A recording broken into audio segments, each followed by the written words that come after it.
Hi hello ಎಲ್ಲರಿಗೂ ನಮಸ್ಕಾರ. ಹೇಗಿದ್ದೀರಾ ಎಲ್ಲರೂ? ಚೆನ್ನಾಗಿದ್ದೀರಾ ಅಂತ ಭಾವಿಸ್ತಾ ಇವತ್ತು ನಾನು ಉತ್ತರ ಕರ್ನಾಟಕದಲ್ಲಿ ಬಹಳ ಫೇಮಸ್ ಆಗಿರುವಂತಹ ಶೇಂಗಾ ಹೋಳಿಗೆ ಇದನ್ನು ಹೇಗೆ ಸುಲಭವಾಗಿ ಮಾಡೋದು ಅನ್ನೋದನ್ನು ತೋರಿಸ್ಕೊಡ್ಲಿಕ್ಕೆ ಬಂದಿದ್ದೀನಿ. ಮನೆಯಲ್ಲೇ ಇರುವಂತಹ ಕೆಲವು ಪದಾರ್ಥಗಳನ್ನು ಬಳಸಿ ಬಹಳ ರುಚಿಯಾಗಿ ಈ ತಿನಿಸನ್ನು ಮಾಡಬಹುದು. ಸೊ ಇದನ್ನು ಹೇಗೆ ಮಾಡೋದು, ಇದಕ್ಕೆ ಬೇಕಾದ ಪದಾರ್ಥಗಳನ್ನು ಒಮ್ಮೆ ತೋರಿಸ್ಬಿಡ್ತೀನಿ. ಸೊ ಇಲ್ಲಿ ನಾನು ಒಂದು ಬಟ್ಲಲ್ಲಿ ಎಲ್ಲ ಪದಾರ್ಥಗಳನ್ನು ಕೂಡ ನೀಟಾಗಿ ಜೋಡಿಸಿಟ್ಕೊಂಡಿದ್ದೀನಿ. ಇದನ್ನು ಮಾಡಲಿಕ್ಕೆ ನಮಗೆ ಬೇಕಾಗಿರುವಂತಹ ಪದಾರ್ಥಗಳು: 1 ಬಟ್ಟಲು ಮೈದಾ ಹಿಟ್ಟು, 2 ರಿಂದ 3 ಚಮಚ ಎಳ್ಳು, ನೀವು ಕರಿ ಎಳ್ಳು ಅಥವಾ ಬಿಳಿ ಎಳ್ಳು ಯಾವುದು ಬೇಕಾದರೂ ಬಳಸಬಹುದು. ಹಾಗೆ 1 ಬಟ್ಟಲು ಶೇಂಗಾ, 1 ಬಟ್ಟಲು ಬೆಲ್ಲ ಹಾಗೂ 2 ರಿಂದ 3 ಚಮಚ ರವೆ. ನೀವು ಮೀಡಿಯಮ್ ರವೆ ಅಥವಾ ಚಿರೋಟಿ ರವೆ ಯಾವುದು ಬೇಕಾದರೂ ಬಳಸಬಹುದು. ಹಾಗೆ 2 ಏಲಕ್ಕಿ, ಹಾಗೆ 1 ಚಮಚ ತುಪ್ಪ. ಇದಿಷ್ಟು ಪದಾರ್ಥಗಳು ನಮಗೆ ಬೇಕು. ಇಲ್ಲಿ ನೀವು ಆಪ್ಷನ್ ಅಂದರೆ ಮೈದಾ ಹಿಟ್ಟಿನ ಬದಲಾಗಿ ಗೋಧಿ ಹಿಟ್ಟನ್ನು ಬೇಕಾದರೂ ಬಳಸಬಹುದು.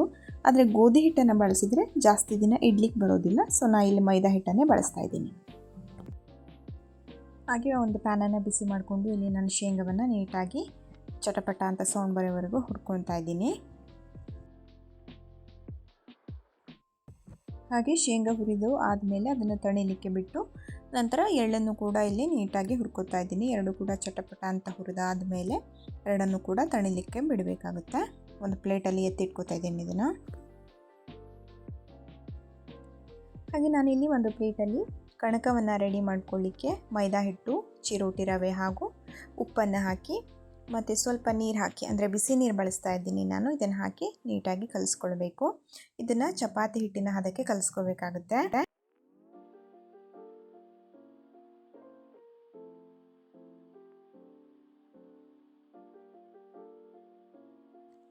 ಓಕೆ, ನಾನಿಲ್ಲಿ ಹಿಟ್ಟನ್ನು ಚೆನ್ನಾಗಿ ನಾದ್ಕೊಂಡು 10 ರಿಂದ 15 ನಿಮಿಷ ನೆನೆಯಲಿಕ್ಕೆ ಬಿಡ್ತಾ ಇದ್ದೀನಿ.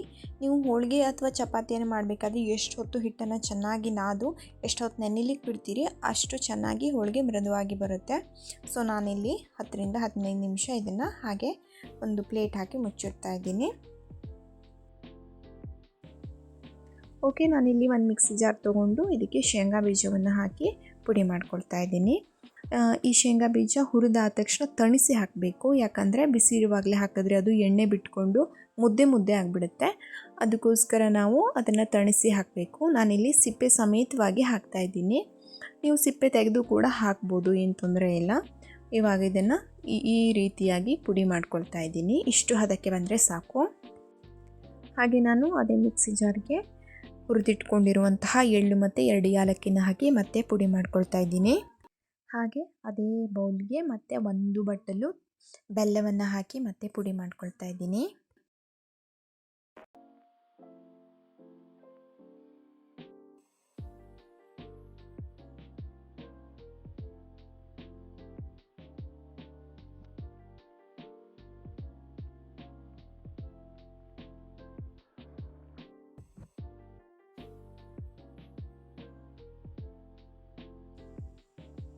ಸೊ ಈ ರೀತಿಯಾಗಿ ಬಂದರೆ ಸಾಕು. ನೀವು ಚೆನ್ನಾಗಿ ಮಿಕ್ಸ್ ಮಾಡಿ ಆದಮೇಲೆ ಇದಕ್ಕೆ ನಾನು 1 ಚಮಚ ತುಪ್ಪವನ್ನು ಹಾಕ್ಕೊಳ್ತಾ ಇದ್ದೀನಿ. ತುಪ್ಪವನ್ನು ಹಾಕಿ ಮತ್ತೊಮ್ಮೆ ಎಲ್ಲವನ್ನು ಕೂಡ ನೀಟಾಗಿ ಮಿಕ್ಸ್ ಮಾಡ್ಕೋಬೇಕು.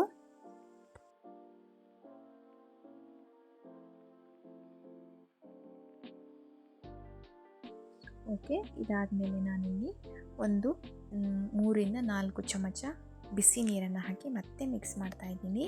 ಅದು ಈ ಥರ ಅಂಟಂಟಾಗಿ ಬರುತ್ತೆ. ಸೊ ನಮಗೆ ಲಾಸ್ಟಿಗೆ ಉಂಡೆ ಕಟ್ಟಲಿಕ್ಕೆ ಬೇಕಾಗುತ್ತೆ. ಅದಕ್ಕೋಸ್ಕರ ನಾನು ನೀರು ಹಾಕಿ ನೀಟಾಗಿ ಮತ್ತೊಮ್ಮೆ ಮಿಕ್ಸ್ ಮಾಡ್ಕೊಳ್ತಾ ಇದ್ದೀನಿ. ನೋಡಿ, ಈ ರೀತಿಯಾಗಿ ಹಿಟ್ಟೆಲ್ಲ ರೆಡಿಯಾಗಿ ಆದಮೇಲೆ ಕೈಗೆ ಸ್ವಲ್ಪ ತುಪ್ಪ ಅಥವಾ ಎಣ್ಣೆಯನ್ನು ಸವರ್ಕೊಂಡು ಚಿಕ್ಕ ಚಿಕ್ಕ ಉಂಡೆಗಳನ್ನಾಗಿ ಮಾಡ್ಕೋಬೇಕು. ಇಲ್ಲಿ ಹೂರಣ ನಮಗೆ ರೆಡಿ ಆಯಿತು.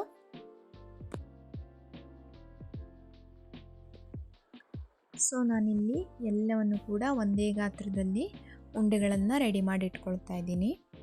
ಒಂದೇ ಸರಿ ಎಲ್ಲ ಉಂಡೆಗಳನ್ನು ಮಾಡಿಟ್ಕೊಬಿಟ್ರೆ ಆಮೇಲೆ ಹೋಳಿಗೆ ಮಾಡಲಿಕ್ಕೆ ಈಸಿ ಆಗಿಬಿಡುತ್ತೆ. ಸೊ ಒಂದೇ ಗಾತ್ರದಲ್ಲಿ ರೆಡಿಯಾಗಿದೆ ಎಲ್ಲ ಉಂಡೆಗಳು ಕೂಡ.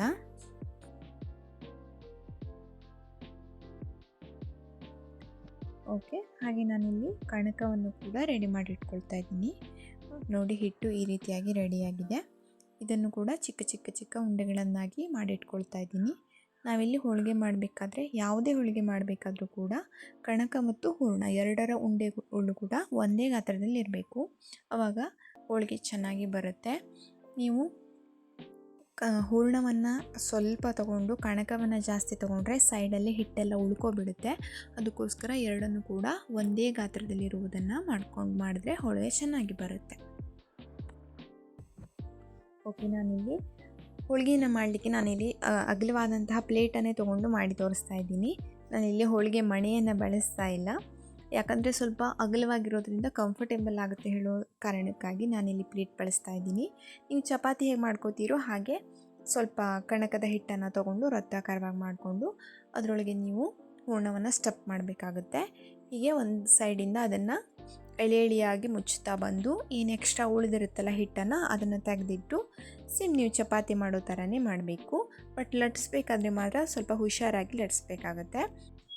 ಸೊ ನಾನಿಲ್ಲಿ ಮಾಡಿ ತೋರಿಸ್ತಾ ಇದ್ದೀನಲ್ಲ, ಸೇಮ್ ಚಪಾತಿ ಮಾಡಿದ ಥರನೇ ನಿಧಾನವಾಗಿ ಒಂದು ಸ್ವಲ್ಪ ಹಿಟ್ಟು ಹಾಕ್ಕೊಂಡು ನಿಧಾನವಾಗಿ ಲಟ್ಟಿಸ್ತಾ ಬರಬೇಕಾಗುತ್ತೆ. ಹೀಗೆ ಲಟ್ಟಿಸ್ಬೇಕಾದ್ರೆ ಒಂದೇ ಕಡೆಯಿಂದ ನಿಧಾನಕ್ಕೆ ಪ್ರೆಸ್ ಮಾಡ್ತಾ ಬರಬೇಕಾಗುತ್ತೆ. ತುಂಬ ಫೋರ್ಸಾಗಿ ಪ್ರೆಸ್ ಮಾಡಬಾರ್ದು. ಮತ್ತು ಇದು ತುಂಬ ಅಗಲವಾಗಿ ಏನು ಮಾಡಲ್ಲ, ಸ್ವಲ್ಪ ದಪ್ಪವಾಗಿ ಇರುತ್ತೆ. ನಾವು ನಾರ್ಮಲ್ ಹೋಳಿಗೆಗಿಂತಲೂ ಸ್ವಲ್ಪ ಡಿಫ್ರೆಂಟ್ ಆಗಿರುತ್ತೆ. ಸೊ ಈಗ ನಾನು ಮಾಡಿ ತೋರಿಸ್ತಾ ಇದ್ದೀನಲ್ಲ, ಹೀಗೆ ನಿಧಾನವಾಗಿ ಪ್ರೆಸ್ ಮಾಡಿಕೊಂಡು ವೃತ್ತಾಕಾರದಲ್ಲಿ ಮಾಡಬೇಕಾಗುತ್ತೆ. ನೋಡಿ, ಹೀಗೆ ನೀಟಾಗಿ ವೃತ್ತಾಕಾರದಲ್ಲಿ ರೆಡಿ ಆಗುತ್ತೆ ಹೋಳಿಗೆ. ನಾನಿಲ್ಲಿ ಎಲ್ಲವನ್ನು ಕೂಡ ಒಂದೇ ಸಮಯಕ್ಕೆ ಮಾಡಿ ಒಂದು ಪ್ಲೇಟ್ ಮೇಲೆ ಎತ್ತಿಟ್ಕೊಳ್ತಾ ಇದ್ದೀನಿ. ಆಮೇಲೆ ಬಿಸಿ ಮಾಡಬೇಕಾದ್ರೆ ಎಲ್ಲವನ್ನು ಒಂದೇ ಸಾರಿ ರೆಡಿ ಮಾಡ್ಕೊಳ್ಳಿಕ್ಕಾಗುತ್ತೆ ಅನ್ನೋ ದೃಷ್ಟಿಯಿಂದ ಒಂದೇ ಸಾರಿ ಎಲ್ಲವನ್ನು ಎತ್ತಿಟ್ಕೊಳ್ತಾ ಇದ್ದೀನಿ.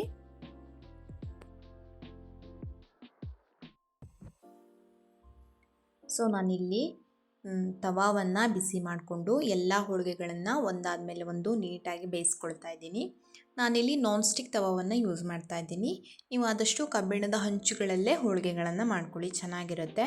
ನಾನು ಇಲ್ಲಿ ಇಂಡಕ್ಷನಲ್ಲಿ ಮಾಡ್ತಾ ಇರೋದ್ರಿಂದ ನಾನ್ ಸ್ಟಿಕ್ ತವಾವನ್ನು ಯೂಸ್ ಮಾಡ್ತಾ ಇದ್ದೀನಿ.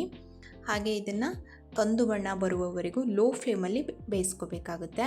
ನೀವು ದೊಡ್ಡ ಉರಿಯಲ್ಲಿ ಇಟ್ಕೊಂಡ್ಬಿಟ್ಟು ಬೇಯಿಸ್ಕೊಂಡ್ರೆ ಅದು ಬೇಗ ಸೀದು ಹೋಗಿಬಿಡುತ್ತೆ. ಅದಕ್ಕೋಸ್ಕರ ಸಣ್ಣ ಉರಿಯಲ್ಲೇ ಹೀಗೆ ತಿರು ಹಾಕ್ತಾ ಬೇಯಿಸ್ಕೊಳ್ಬೇಕು. ಈ ಥರ ಕಂದು ಬಣ್ಣ ಬರುವವರೆಗೂ ತುಂಬ ಚೆನ್ನಾಗಿ ಬೇಯಿಸ್ಕೋಬೇಕಾಗುತ್ತೆ. ಇವಾಗ ನೋಡಿ, ಇದು ಹೇಗೆ ಉಬ್ಬಿ ಬರ್ತಾ ಇದೆ. ನೀವು ಹಿಟ್ಟನ್ನು ನಾದ್ಕೊಳ್ಬೇಕಾದ್ರೆ ಎಷ್ಟು ಚೆನ್ನಾಗಿ ನಾದ್ಕೊಳ್ತೀರಿ ಅಷ್ಟು ಹೋಳಿಗೆ ತುಂಬ ಚೆನ್ನಾಗಿ ಮೃದುವಾಗಿ ಬರುತ್ತೆ.